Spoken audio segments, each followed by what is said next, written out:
ఇక రెండు రాష్ట్రాల ఎన్నికల ఫలితాలపై చర్చించడానికి బీజేపీ సీనియర్ నేత కిరణ్ ఉన్నారు. ఆయనను అడిగి తెలుసుకుందాం.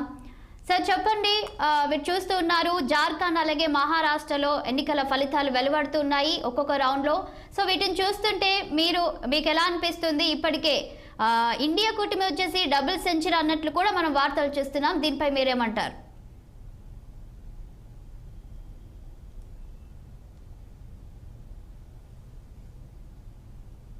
సార్ మీరు అన్మ్యూట్లో ఉన్నారు, ఒకసారి మీ మొబైల్ మ్యూట్ చేసుకోండి.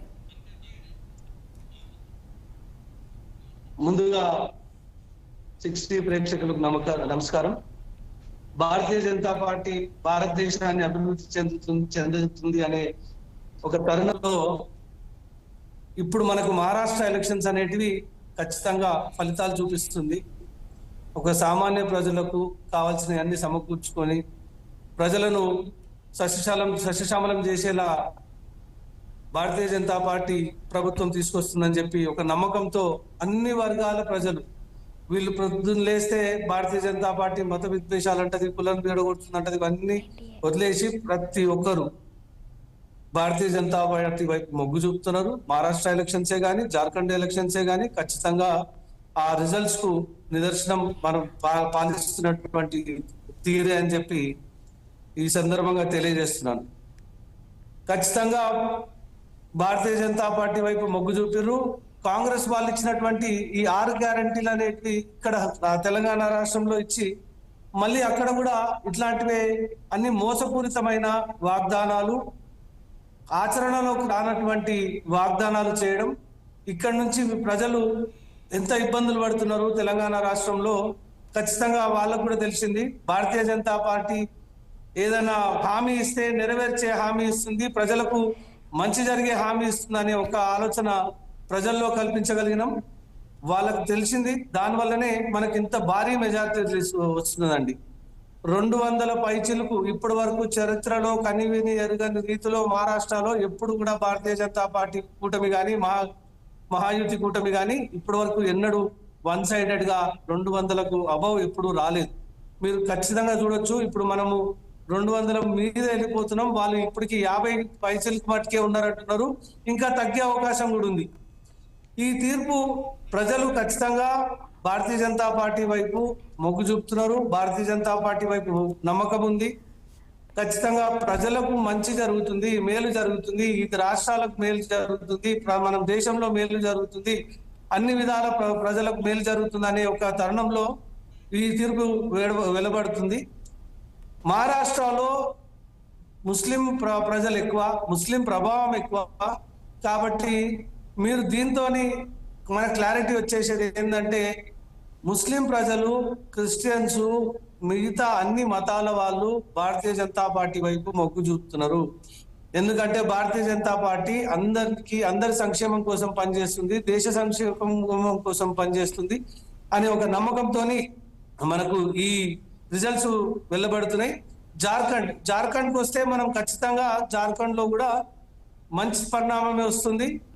హోరీ ఉంది. మనకు ఒక 38, 39, వాళ్లకు 40 వస్తే మనకు 39 ఈ తరుణంలో ఉన్నాము. లాస్ట్కి వచ్చే వరకు జార్ఖండ్ లో కూడా భారతీయ జనతా పార్టీ ఖచ్చితంగా గవర్నమెంట్ ఫామ్ చేస్తుందని నమ్మకం ఉంది మాకు. ఎందుకంటే ప్రజలందరూ కూడా మన వైపు మొగ్గు చూపుతున్నారు, భారతీయ జనతా పార్టీ వైపు మొగ్గు చూపుతున్నారు. కేరళలో చూస్తే కూడా రెండుట్లో ఒకటి భారతీయ జనతా పార్టీ లీడ్ లో ఉంది, మళ్ళీ ఎల్డిఎఫ్ లీడ్ లో ఉంది. కాంగ్రెస్ ఎక్కడ లీడ్ లో లేదు కేరళ లోకల్ దాంట్లో చూస్తే కూడా. సరే వాయనాడుకి వచ్చేసరికి మనకు తెలుసు కారణాలు ఏంటివి. వాళ్ళ సీటు వాళ్ళే చేసుకున్నారు, వాళ్ళ కుటుంబం పాలన నిదర్శనానికి మనకు తెలిసిపోతుంది. ఇప్పుడు భారతీయ జనతా పార్టీ ఒక 125 మీద లీడ్ లో ఉంది, శివసేన ఒక 54 పైన లీడ్ లో ఉంది, ఎన్సిపి ఏపీ 33 పైన లీడ్ లో ఉంది. ఈ విధంగా మహాయుతికి సంబంధించినటువంటి అన్ని పార్టీలు అన్ని లీడ్ లో ఉన్నాయి.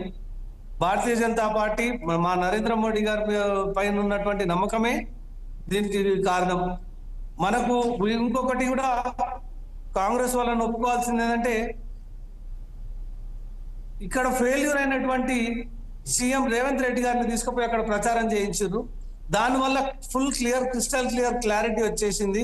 వీళ్ళు ఎక్కడ కూడా ఈ 6 గ్యారంటీలు అమలు చేయలేరు, అవి సాధ్యం కావు, ఎట్టి పరిస్థితుల్లో ఫెయిల్ అవుతాయి అనే ఒక మెసేజ్ మనం ఇవ్వగలిగినాం. ఎందుకంటే రేవంత్ రెడ్డిగా మనం కౌంటర్ చేయగలిగినాం. దాన్ని ప్రజల్లోకి తీసుకుపోయి దాన్ని ఖచ్చితంగా ఓట్ల రూపంలో భారతీయ జనతా పార్టీ నిజంగా చేయగలుగుతుంది.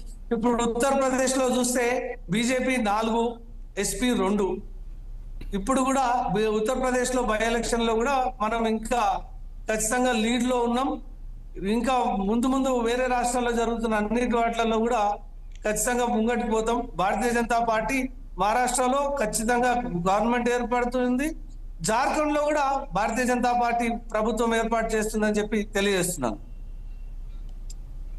ఎస్ సార్, ఇక మనం చూసినట్లయితే మహారాష్ట్ర ఎన్నికల్లో ఈవీఎంలు ట్యాంపరింగ్ చేశారంటూ కూడా ఇప్పటికే సంజయ్ రావుత్ అక్కడ కీలక వ్యాఖ్యలు చూశారు. ఇది ప్రజా తీర్పు కాదు అని కూడా వ్యాఖ్యలు చేసినట్టు మనం చూస్తున్నాం. దీనిపై మీరేమంటారు? ఇండి కూటమి వాళ్ళు గెలిచిన చోట అయితే ఈవీఎంలకు ఏం కాదు, వాళ్ళు గెలవకుంటే ఈవీఎంలు ఖచ్చితంగా ట్యాంపర్ అయినాయి అంటారు. వాళ్ళ పరిస్థితి అట్లాంటిదమ్మా. దాని గురించి మనం పెద్దగా ఆలోచించాల్సిన అక్కర్లేదు. మిగతా చోట్ల చూస్తున్నాం, జార్ఖండ్ లో హోరాహోర్ ఎందుకు ఉంది? మరి అట్లంటే ఇది కావద్దు కదా. ప్రియాంక గాంధీ గారు ఎట్లా గెలుస్తున్నారు? లీడ్ లోకి ఎట్లా వచ్చినారు? ప్రియాంక గాంధీ గారు రానికి వీల్లేదు కదా. మిగతా పార్టీలు ఉన్నాయి, ఎన్సీపీ వాళ్ళు ఉన్నారు, వాళ్ళు కొన్ని లీడ్ లో ఉన్నారు. మిగతా పార్టీలు ఏవి కూడా లేకుండా చేయాలనుకుంటే చేస్తారు కదా. ఈవీఎంలు ట్యాంపర్ చేయాల్సినంత దుస్థితి భారతీయ జనతా పార్టీకి లేదు, మాకు ఎటువంటి అవసరం కూడా లేదు. ప్రజలు నిర్ణయిస్తారు, ప్రజలకు మేము రెస్పాన్సిబుల్, ప్రజలకు మేము ఖచ్చితంగా ఆన్సర్ ఇవ్వగలుగుతాం. కానీ మిగతా వాళ్ళకి ఎవరికి కూడా ఆన్సర్ ఇవ్వాల్సిన అవసరం లేదు. అట్లాంటి చిల్లర వేషాలు వేసేటువంటి అవసరం భారతీయ జనతా పార్టీకి లేదు. ఎందుకంటే మేము ప్రజల పక్షాన నిలబడతాం, ప్రజల కోసం పోరాడతాం. ప్రజలకు ఏమేమి అవసరాలు ఉన్నాయో అవన్నీ తీర్చే విధంగా భారతీయ జనతా పార్టీ ప్రణాళిక చేస్తుంది. కాబట్టి మాకు ఇట్లాంటివి అవసరం లేదు. వాళ్ళు చెప్పేటివన్నీ నమ్మాల్సిన అవసరం లేదు. ఎందుకంటే మిగతా చోట్ల కూడా ఇప్పుడు కేరళలో చూస్తే 2 సీట్లు, అక్కడ బీజేపీ 1 సీట్ వస్తుంది, ఎల్డీఎఫ్ 1 సీట్ వస్తుంది. మరి ఎల్డీఎఫ్ రావద్దు కదా. ఉత్తరప్రదేశ్ లో చూస్తే 2 సీట్లు మరి వాళ్ళకు ఉన్నాయి, వాళ్ళకు కూడా లేదు కదా. మరి ప్రియాంక గాంధీ కేరళలో లీడింగ్ లో ఉంది. సరే, రాహుల్ గాంధీ కన్నా కొద్దిగా తక్కువ వచ్చినాయి, ఎందుకంటే ప్రజలు మెల్లమెల్లగా తెలుసుకుంటున్నారు భారతీయ జనతా పార్టీ కరెక్ట్ అని. కాబట్టి వాళ్ళు కూడా కొద్దిగా తక్కువ లీడ్ ఇచ్చినారు. కానీ స్టిల్ ఆమె లీడ్లు ఉంది. మరి లీడ్ రాకూడదు కదా. మరి వీళ్ళు చెప్పేటివన్నీ అబద్ధాలు, చాతన కాకుండా వాళ్ళు చేసేటివన్నీ ప్రజలు గమనిస్తున్నారు. ఖచ్చితంగా ప్రజలు ఈ తీర్పులు ఇచ్చేటివన్నీ ప్రజల తీర్పులు. మనం ఖచ్చితంగా వాళ్ళన్నింటినీ మేము స్వాగతిస్తున్నాం. మేము కూడా ఈరోజు ఈవినింగ్ వరకు 2 రాష్ట్రాల్లో ఖచ్చితంగా భారతీయ జనతా పార్టీ జెండా ఎగరవేయబోతున్నది, ప్రభుత్వం ఏర్పాటు చేయబోతున్నామని చెప్పి తెలియజేస్తున్నాం. కిరణ్ గారు, వయనాడ్లో మొదటి నుంచి కూడా ప్రియాంక గాంధీ దూసుకుపోతున్నారు, ముందంజలో ఉన్నారు. దీన్ని బీజేపీ ఎలా చూస్తుంది? ప్రియాంక గాంధీ రాహుల్ గాంధీ గారు పూర్వం నిల్చొని వాళ్ళు 2 సీట్లలో ఈసారి గెలవడం వల్ల ప్రియాంక గాంధీ గారికి ఇచ్చారు. ఇది క్లాసిక్ ఎగ్జాంపుల్ అమ్మా. కుటుంబం యొక్క పాలనకు క్లాసిక్ ఎగ్జాంపుల్. కేరళ రాష్ట్రం మొత్తంలో ఒక్క వ్యక్తి లేడా అండి కాంగ్రెస్ కు? ఒక్క వ్యక్తి కూడా లేడా కాంగ్రెస్ కు? ఒక ఎంపీ సీట్ ఇచ్చేటువంటి కాంగ్రెస్ కార్యకర్తలు లేరా? వాళ్ళు ఇవ్వరు.